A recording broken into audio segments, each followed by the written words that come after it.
Hello students, Michael Sanchez, violin teacher here. Hope you guys are having a good evening. Hope you guys can see my screen as we're going to be working on Lesson 13 out of the Violin Tutor Pro Series 2 book. This is designated for students especially that have been playing between 3 and 12 months. So if you guys are just starting to get into the violin, maybe you're having some struggles, but you're excited and looking to learn some new stuff. So the thing that I'm going to be first discussing today is just some practice tips. Hopefully give you guys some encouragement as summertime, as it is right now, can sometimes be difficult to really find motivation to practice. Typically in the summer it's really nice outside and it's easy to not want to come inside and play your violin. The ultimate solution is just to play your violin outside on the beach or on the pier. That's always a lot of fun. I do have some students that do that, go around and go from place to place and play the violin, so that's always an option.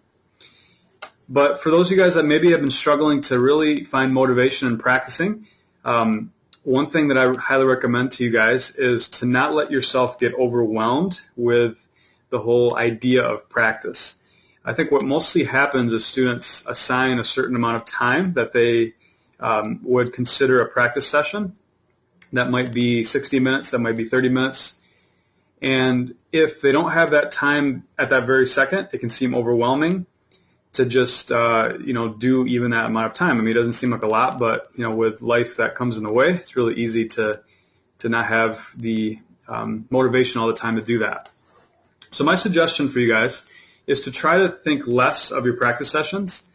Try to set yourself some really small goals, and if you're able to accomplish that, say once or even twice a day, that's ideal. So, for example, if try to consider 5 minutes a practice session, or even 15 minutes.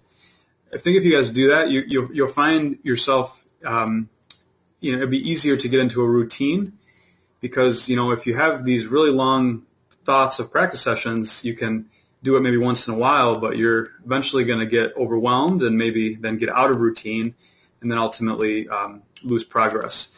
So it's really effective just to practice, say 5-6 times a week for 15 minutes or 5 minutes. And the key is during those times to really focus on what you're doing and how you're practicing. I actually have a really good resource that's on my website, violintutorpro.com. If you guys click on the blog, there's a blog article that's, I think, probably 6 or 7 from the top at this point, but maybe if you guys are watching this down the road, it might be kind of embedded, or you have to find it. But basically it's called the practice quiz, music practice quiz. And if you guys take it, it will really show you if you're actually practicing properly. I find quite often that students just pick up their violins and they don't really do exactly what they're supposed to do when they're practicing the violin. So really don't think so much about the amount of time that you're putting in. Think more about the quality. So, most people have 5 minutes here, 5 minutes there. Don't think so much that, because I'm only practicing 5 minutes, I'm not going to progress. It's really, if you add up all those really quality 5-minute practice times, you're going to really progress. So it's actually opposite than what you might be thinking. So my recommendation for you guys this week is just to set yourself a small goal, something that you think is attainable, and try to achieve that. And you'll find that you'll start to get into more of a routine if it's a lot less of an overall time compared to really trying to practice an hour all the time. That can be challenging. Okay, so hopefully that's some good encouragement for you guys. And, we're going to be moving on to a new assignment today. Lesson 13 out of the Violin Tutor Pro Series 2 book. You can get this right on the website by clicking and submitting your email address. So this is actually song number 7 in the book. It's called the Slow Bow Melody. And the new thing that we're going to be learning today is the whole note. So my guess is probably a lot of you guys have seen whole notes, whether it be maybe in another musical instrument you guys have played, or even on the violin. If you've been playing a year, I would hope at some point you would have seen a whole note. Raise your hand if you guys are in the boat of knowing what a whole note is. All right, so I'm going to go ahead and circle what it is, just for those of you guys that are not sure. So what I'm circling right now is a whole note. So it doesn't have a stem on it. It's just a dot, a white dot basically. And whenever you come up to those notes, you basically just hold the note for 4 counts. So if a quarter note is getting 1 count, which it should, let's assume a quarter note's about the same length of time as a second on a clock. So 1, 1, 1, approximately 1, right? A whole note's going to be 4 of those. It's going to be 1, 2, 3, 4, 1, 2, 3, 4. So they're quite long. What most students do when they start playing the whole notes, they tend to rush them because it's easy to kind of try to cut it short because it's a little bit uncomfortable to maybe hold a note for 4 beats, especially if you don't have a good bow hold. So try to make sure that when you guys are playing long notes, getting that slow violin sound, that you're holding the bow properly. It's very important. Keeping the grip relaxed, fingers curved, thumb curved, as that really helps to sustain the bow.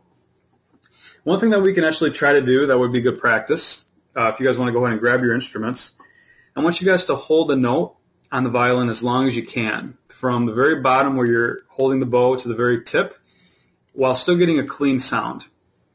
I won't exaggerate. I can actually do it for about 20-25 seconds.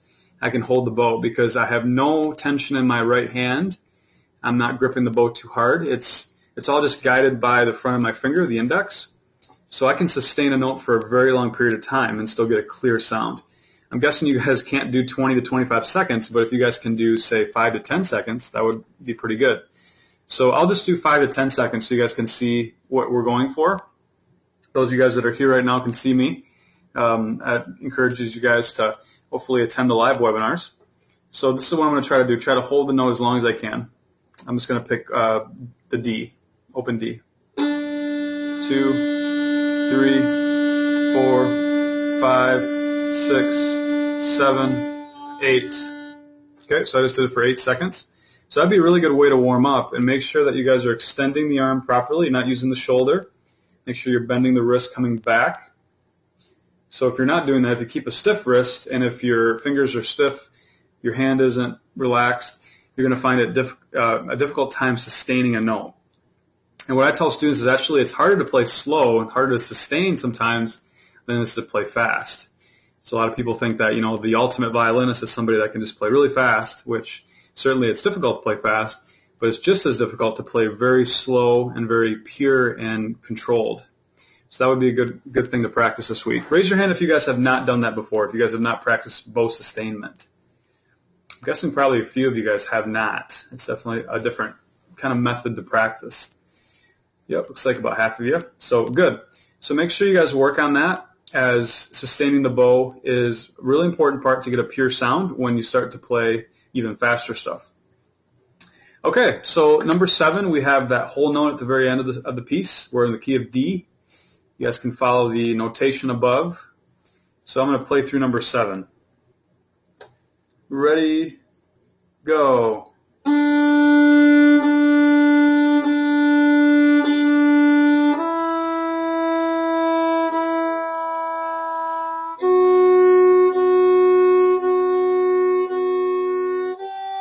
2, 3, 4, like that. Very good. Okay, and one thing that I find a lot of students, when they start to do different rhythms on the violin, they tend to not do the rhythm exact. So one tool, raise your hand if you guys have heard of a metronome. Guessing most of you guys have. Good.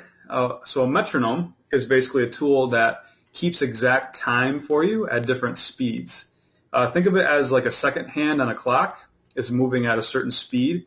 A metronome is basically going to click at a certain speed, either faster or slower than a second hand, and it's going to allow you to really keep good timing when you're playing different rhythms on the violin. It's one thing to know what a whole note is supposed to do, 4 beats. It's another thing to hold it exactly 4 beats. So basically, if I do some circling here, these 4 notes right here are 4 beats. These 2 half notes are 4 beats. These are 4 beats. And then the last whole note is 4 beats. The key to really playing in rhythm and getting a really good rhythmic sound is to make sure that all of these are exactly the same amount of time. But what some students do is they maybe play this first section at a certain speed. Say it's 1, 2, 3, 4, which is good. But then in the second part, they'll rush. They'll, instead of going 1, 2, they'll go 1, 2, 1, 2. So they won't be exactly counting. So one way to also achieve this on top of using your metronome is to tap your foot. So as I'm playing this, I'll actually clap, and you guys can kind of follow along. My foot is also tapping to the beat, to the speed that I'm going. So it's going to be 1, 2, 3. My foot's tapping 1, 2. My foot's tapping 1, 2. 1, 1, 1, 1. 1, 2, 3, 4. Now, if you did that properly, your foot should have been tapping at the same speed for the whole entire line. And that applies to any song. The foot should always be tapping the same speed. So what you might want to do if you're the type that can't really tap their head and rub their stomach at the same time, the people that aren't as coordinated, I highly recommend using a metronome and really trying to match up the foot to the actual clicks on the metronome. So if you're able to do that, then you know you're on the right track to playing in timing. The second most important thing to really getting a song to sound really good is to master the rhythm. So I would say probably 80% of people think they have better rhythm than they really do.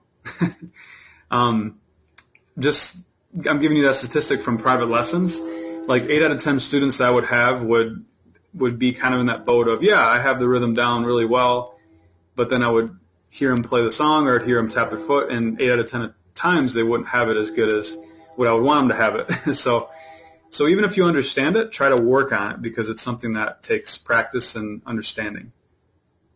Raise your hand if that makes sense about rhythm. It's important. All right, let's go on to number 8. So this one, we're going to be tapping our foot and making sure we don't rush. So let's establish the quarter note before we start. So you could be, establishing your metronome before you start. Let's go about 1, 2, ready, go. 2,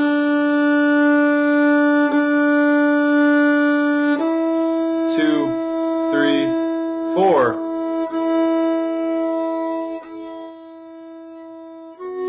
2, 3, 4.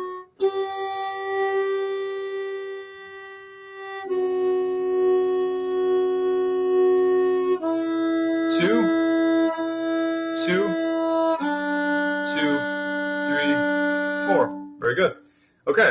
One thing that was popping in my head as I was doing that was something related to following along. I find a lot of students, they tend to, always find the solution to rhythm to following somebody else, or maybe listening to the song first and kind of hearing how it's supposed to sound. Try not to get into that trap.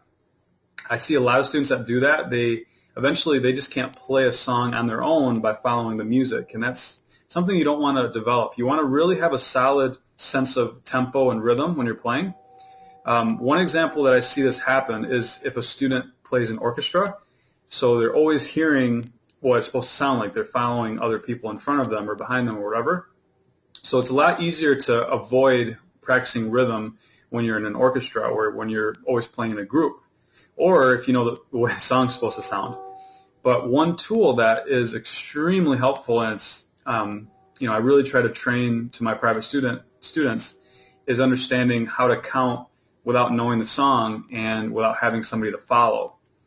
So that's definitely something that you actually consider if you've not worked on the metronome and actually really working on a certain song that you might not exactly have the rhythm down. It's a really good idea.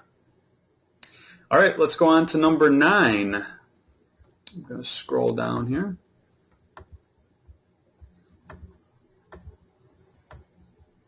This next one is called Mary Jane. All right, so here's the quarter note established. 1, 2, ready, go. 2, 3, 4. 2, 3, 4.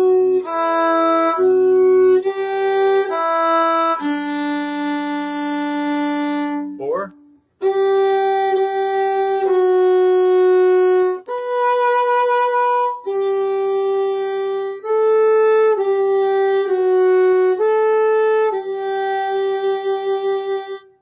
It's like that.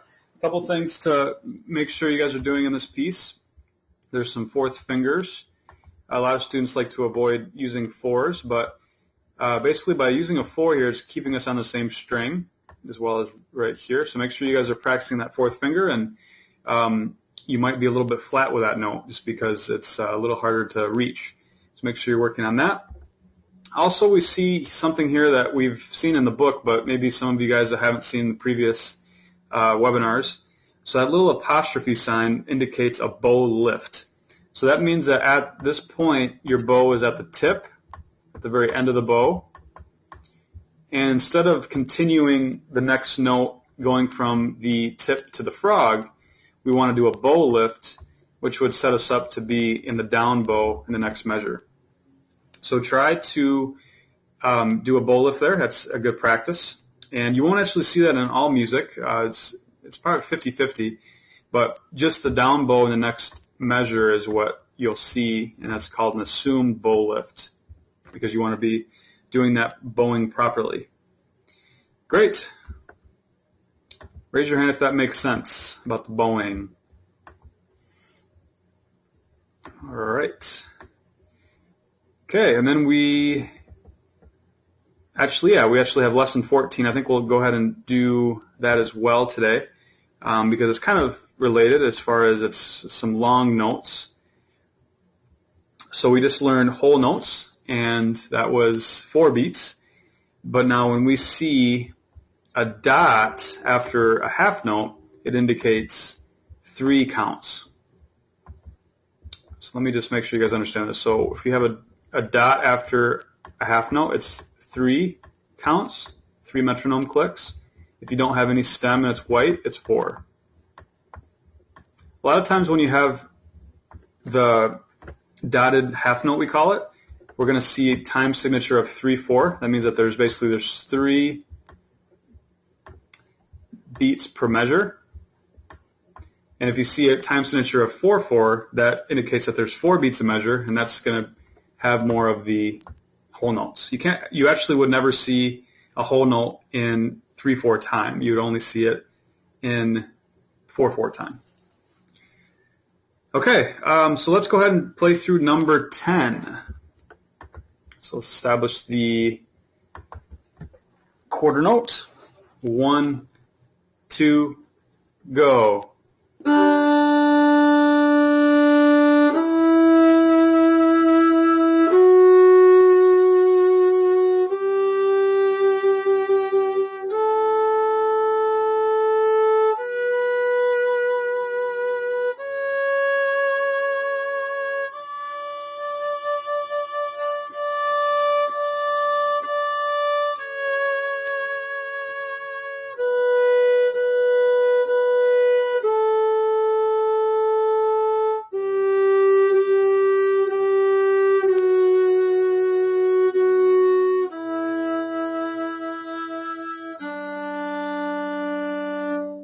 Like that. I would say it'd be very easy to rush going through, this area in here, especially if you don't have a metronome. So I highly recommend using a metronome to make sure you guys are counting each of those 3 counts. So yeah, this is not so much practice of hard left hand, hard notes. It's more practice of bow sustainment and making sure that you're counting properly. So again, even if you think you might be getting it, you might not be. So try to use a metronome to make sure. Okay, so that's number 10. Let's do one more for this week. We're going to go down to number 11.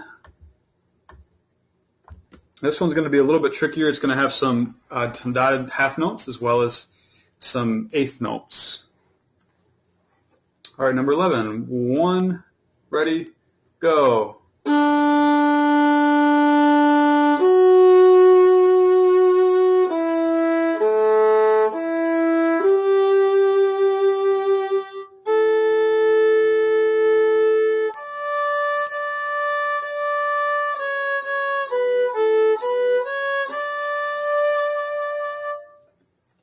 A few things about this one. So if you're playing the quarter note measure right here properly, 1, 1, 1, there's a really good chance that this next part you're not going to play fast enough. for every 1/4 note, there should be 2 eighth notes. So if you're tapping your foot to the quarter note, for every tap, there should be 2 notes played. Or if you're listening to the metronome, for every click, there should be 2 notes. So if I'm counting at the second line, I'm going to count it like this: 1, 2, 3, 1, 1, 1, 1, and 2, and 3, and 1, like that. So I would say that's a really easy spot to not play fast enough, as it's easy to do those too slow compared to the quarter note. One other thing I noticed is in measure 3, one thing you guys can do and take some practice is actually holding your finger down for that whole measure. So you can actually hold your 1 down on D and G without actually having to move it. And this is actually kind of a preparatory concept for double stops. Double stops is basically when you play 2 notes at the same time on the violin. And to do that, to achieve that, you have to be able to hold fingers down in between strings without actually moving them. So that's kind of a preparatory concept if you guys are interested in learning double stops eventually. You should be able to hold your finger down on D and G, the first finger, and not move it to play the third measure. So this. And for those of you guys that are here in the live class, I'll just kind of show you closely what it should look like. But basically it's a concept of having a fat finger, I call it, which is basically where I'm taking my finger and I'm putting it as much over both strings as possible. And the worst thing you can do, what you don't want to do is split the string. So you don't want the string to split away from each other. You want to keep them together and almost move them together to achieve proper contact with your first finger on both strings. So practice doing that, and you can actually even do that with plucking. So put your finger on both strings, press down. You should get a ring sound for each of the notes like this. But now if you didn't have proper contact, it would sound dead. So you're going for, and that will help you achieve eventually the double stop. Like that. But that's a good spot to practice that. See how my first finger is going down, it's not going to move? Like that. Raise your hand if that makes sense. Good. Okay. All right, so I'm going to have you guys work on that for next week. Glad to see you all again. I was on vacation this past week. We had a great time. I was in Disney World and played some golf and hung out with my wife. Had a good time. We don't take many vacations, so it was nice to get away. But now I'm back at it again and looking forward to helping you guys out. So please post in the forums. Please just interact with the site. We haven't got a ton of questions lately in the forums, so feel free to post some questions there. Also, check out some of my new classes I'll be posting soon. We're going to be doing some new stuff. So, but yeah, glad you guys all came today, and I'm going to just answer maybe a few of your individual questions now. But for those of you guys that are listening on audio, have a great day.